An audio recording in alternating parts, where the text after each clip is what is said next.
berarti utuh dan tidak terpecah belah. Arti lebih luasnya yaitu berkumpulnya macam-macam corak dari berbagai kalangan, ras, budaya, dan adat istiadat dalam masyarakat yang bersatu dengan serasi. Manfaat persatuan yaitu memperkuat jati diri NKRI, memperkuat ketahanan nasional, mempermudahkan mencapai tujuan nasional, menciptakan suasana yang tentram. Tiga makna penting persatuan yaitu menjalin rasa kekeluargaan, menjalin rasa kemanusiaan, rasa persatuan dan kesatuan. Yang kedua, konsep kesatuan. Kesatuan merupakan hasil persatuan yang telah menjadi utuh. Hal ini dilakukan agar Indonesia terhindar dari degenerasi. Wujud kesatuan dalam beberapa aspek kehidupan. Yang pertama, perwujudan Kepulauan Nusantara sebagai satu kesatuan republik kesatuan politik. Yang B, perwujudan Kepulauan Nusantara sebagai satu kesatuan ekonomi. Yang C, perwujudan Kepulauan Nusantara sebagai satu kesatuan sosial budaya. Yang terakhir, perwujudannya Kepulauan Nusantara sebagai satu kesatuan pertahanan keamanan. Perkenalkan, saya Ibu Putri Magdalena. Saya akan membacakan konsep bangsa.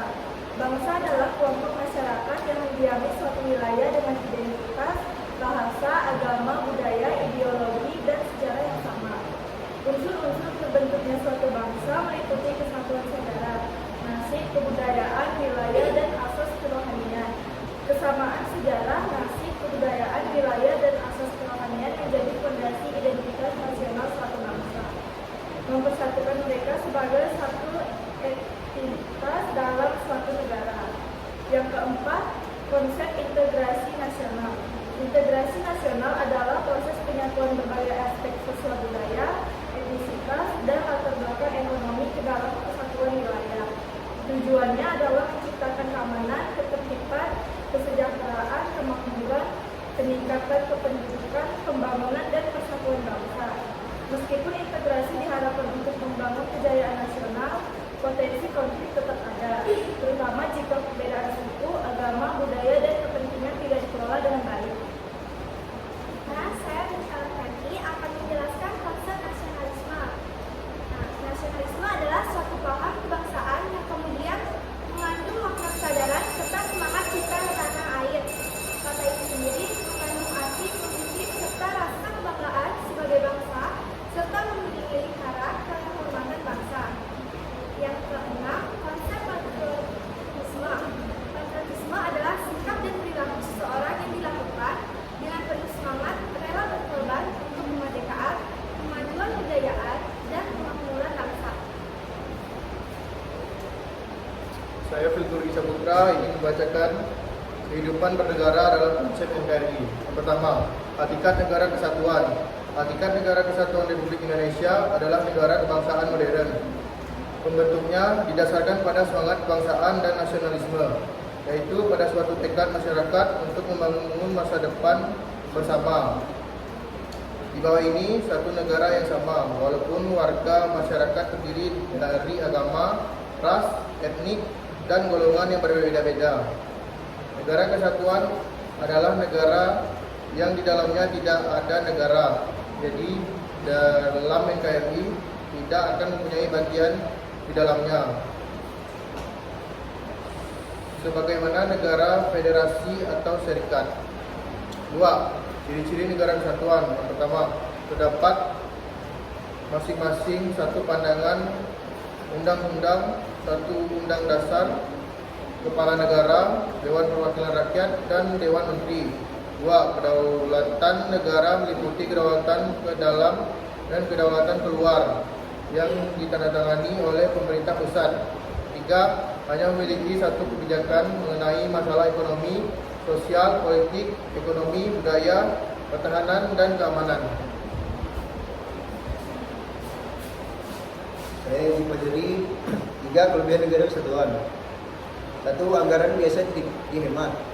Salah satu ciri negara kesatuan adalah adanya APBD atau anggaran pendapatan dan belanja daerah di masing-masing wilayah. Oleh sebab itu pemerintah bisa lebih menghemat anggaran. 2. Cepatnya pengambilan keputusan. Setiap wilayah tak mempunyai kebebasan absolut dalam penentuan kebijakan. Jadi pemerintah pusat bisa memutuskan suatu negara dengan lebih cepat di situasi genting. 3. Aturan yang sama. Setiap daerah mempunyai aturan yang sama dan telah ditetapkan pemerintah pusat. Hal ini membuat hukum terasa lebih adil dan biasa meningkatkan persatuan. 4. Bisa menyatukan beragam aspek. Berbagai aspek di wilayah Indonesia bisa disatukan dengan baik. Hal ini disebabkan budaya serta nilai yang berkembang di masyarakat dijunjung tinggi.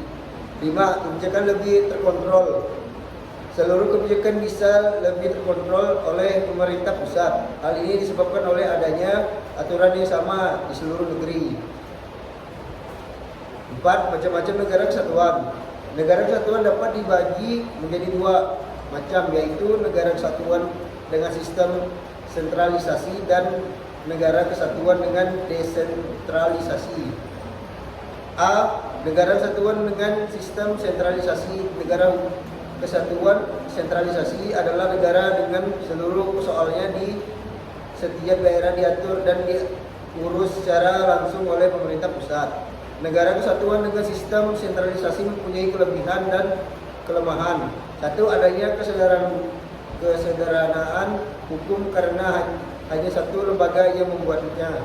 2. Pendapat dapat dialokasikan ke semua daerah dengan adil dan sesuai kebutuhan. 3. Keseragaman peraturan di semua wilayah, uniformitas. 5. Keunggulan negara kesatuan Republik Indonesia. Perkenalkan, nama saya Pranita Susi. Di sini saya akan menjelaskan materi tentang 5 konsep NKRI berdasarkan UUD Negara Republik Indonesia tahun 1945. Indonesia merupakan negara kesatuan yang menggunakan sistem diskriminasi melalui otonomi daerah. Artinya pemerintahan pusat memberikan sebagian kewenangan kepada pemerintah daerah.